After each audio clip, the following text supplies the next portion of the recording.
Ladies and gentlemen, just wanted to make this quick video on how you actually sell scalp micropigmentation or SMP. Now, I'm not saying this from the perspective of me being the world's best closer or something like that, but we have spent years in this industry. We've helped our partners, and I've also personally talked to prospects, not to mention our framework has up to 4x one of our clients' results. And I'm serious, like it's been able to 4x his revenue, the amount of bookings he got, just by changing the way that he was talking to inquiries. First of all, I want to make sure we're on the same page with this, right? Let's please be honest about this in this industry. Like it is growing for sure, but this is a niche procedure. People do not know about SMP to the level that they know about hair transplants or PRP. Neither is their perspective on this something as nice, right? Like I'm saying this from the perspective of someone who's outside of this industry, did not like it at all when I looked in first, but with time got into it because I saw the transformations over here. I see that it is useful. It has changed people's lives, and that's why I am here. But it is only applicable to a certain type of prospect.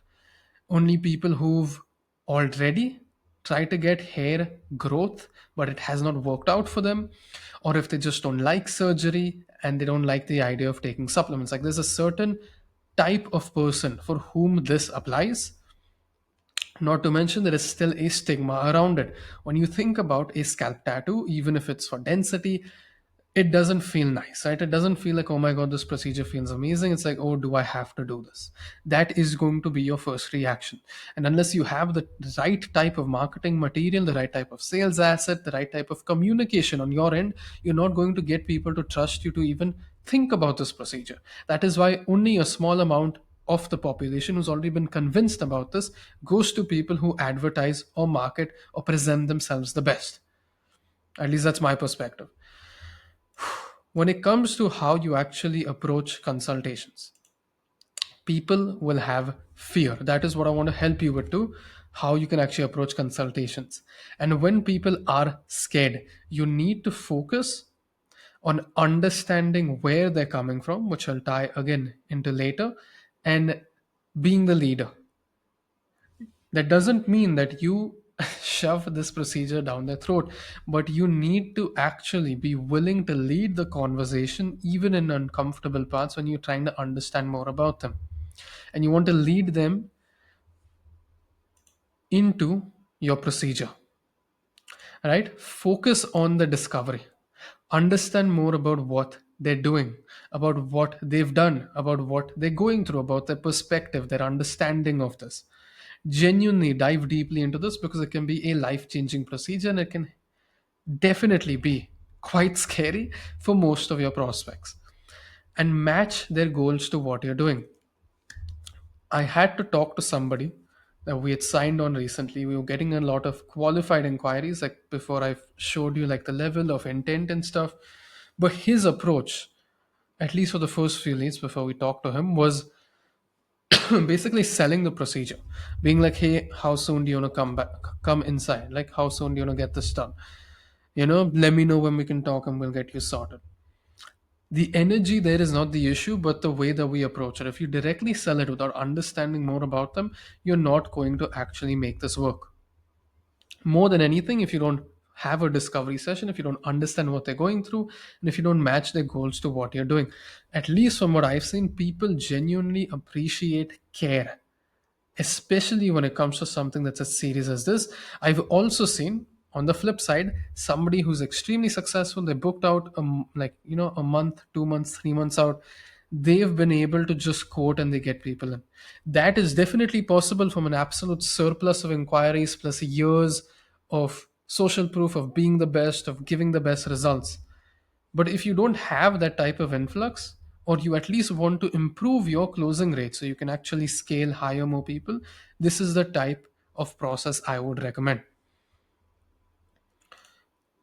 Beyond this, you want to sell the vacation and not the flight. When you have somebody come in, they don't care about the type of needle you're going to use. They don't care about the ink that you're using unless they're already concerned about that. They don't care about your chair being $300 more expensive than a regular chair. Like they don't care about it. They don't care about the technical details. They actually care about why they should buy this. So that's why you want to sell the vacation, not the flight. You want to sell the outcome of the procedure. What does SMP do?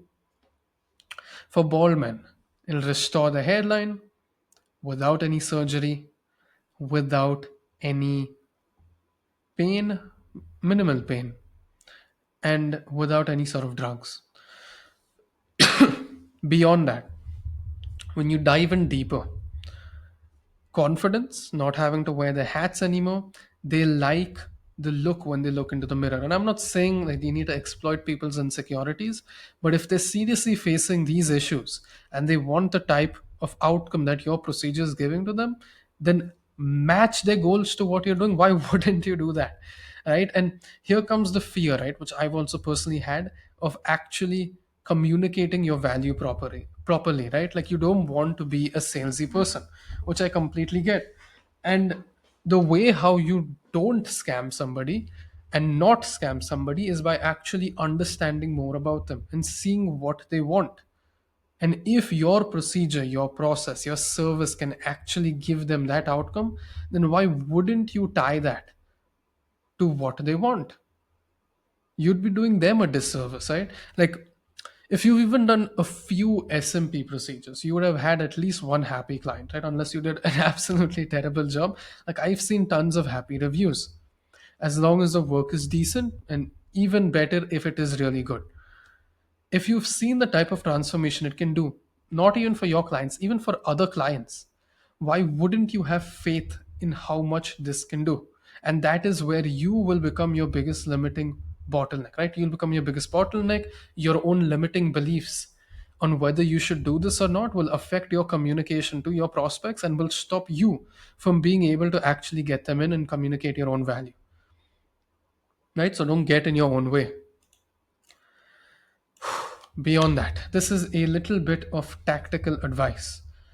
If you do have somebody who's bald, for example, right, include reviews and transformations from your clients who are in a similar position to them. So if you did a full head even a month ago, 2 months ago, 5 months ago, and they had a fantastic result, they were overjoyed with it. You need to specifically communicate that result to a prospect who's similar to them. It helps them understand it a lot better. It helps them visualize themselves afterwards in a much better fashion too. And again, everything I'm saying here is not to promise you that you'll become an overnight millionaire, because that's not possible, right? It's not to promise you 15 clients a month either. But what I want to show you is that from my perspective, working with SMP artists, talking to SMP prospects, actually coaching people on how to become better, seeing the results that come out of it, seeing what the average SMP artist does, even what experienced SMP artists do. This is what I think are important aspects that you're missing when you're dealing with people. And if you implement this, not on the first try, but if you implement this again and again, you refine it in your own way too. That is why this is a framework. That's why we also provide frameworks, because you want to refine it in the way that you do things, in the way that you communicate. If you hit these points, you are going to drastically boost your closing rate. I hope that helped. Feel free to text me on Instagram with any questions. You can comment down below, leave a like if you liked it. You can subscribe also. I hope this helped. Let me know if there are any other topics you'd like me to cover. Have a great day.